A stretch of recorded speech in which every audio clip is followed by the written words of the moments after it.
भूतान येथे पार पडलेल्या 8व्या दक्षिण आशिया आटापट्टा अजिंक्यपद स्पर्धेत फेडरेशन ऑफ इंडिया टीमची कर्णधार प्राची चटपच्या संघाने उत्कृष्ट खेळाचे प्रदर्शन करत भूतान, नेपाळ, श्रीलंका या संघाचा पराभव करून भारताला सुवर्ण पदक मिळवून दिलाय। प्राची चटप ही भंडाराची असल्याने तिचे सर्वत्र कौतुक होते।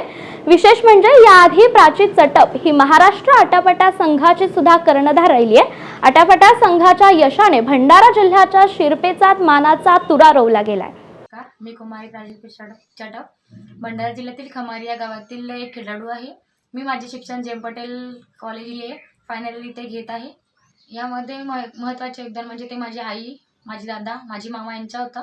पैशाची खंत वाटायची आणि माझ्या मामांनी, माझ्या आईनी, माझ्या दादांनी हे पैसे म्हणजे मी कसं जावं यासाठी मला आर्थिक मदत केली। माझ्या घरच्यांनी सहकार्य केले, त्यामुळे मी भूतान इथे इंटरनॅशनल खेळण्यासाठी गेली।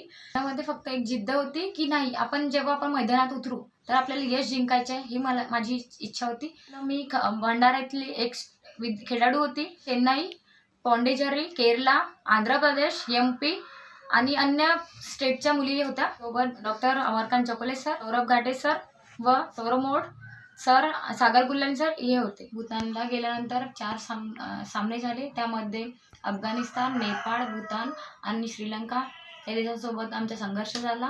अंतिम संघर्ष होता तो म्हणजे भूतानसोबत झालेला होता।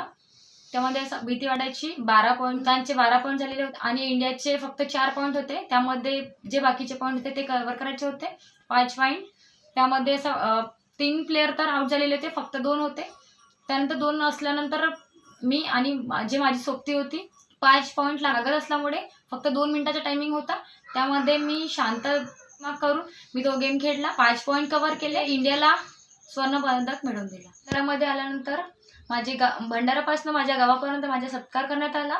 ते मी क्षण कधी विसरू शकत नाही, माझ्या आयुष्यातील अस्मरणीय क्षण राहणार आहे। त्यानंतर मला माझ्या खेळाडूतील मुलींचा मला फोन आला। ते मला सांगितलं की माझ्या गावातील लोकप्रतिनिधी यांनी माझे स्वागत केलं आणि जेव्हा त्यांनी मला जर विचारलं की तुझ्या गावातील लोकप्रतिनिधी तुझे स्वागत केलं, माझ्या या खेळाची दखल न घेतल्यामुळे खंत वाटत आहे। विद्यार्थी जीवनापासून तर कॉलेज जीवनापर्यंत एकतरी खेळ खेळलेला पाहिजे। शाळानुसार विद्यार्थी हे मोबाईलवर गेम खेळत असतात, तर गेम हा मैदानावर खेळलेला पाहिजे। याच्या दृष्टीने हा महत्त्वाचा ठरेल।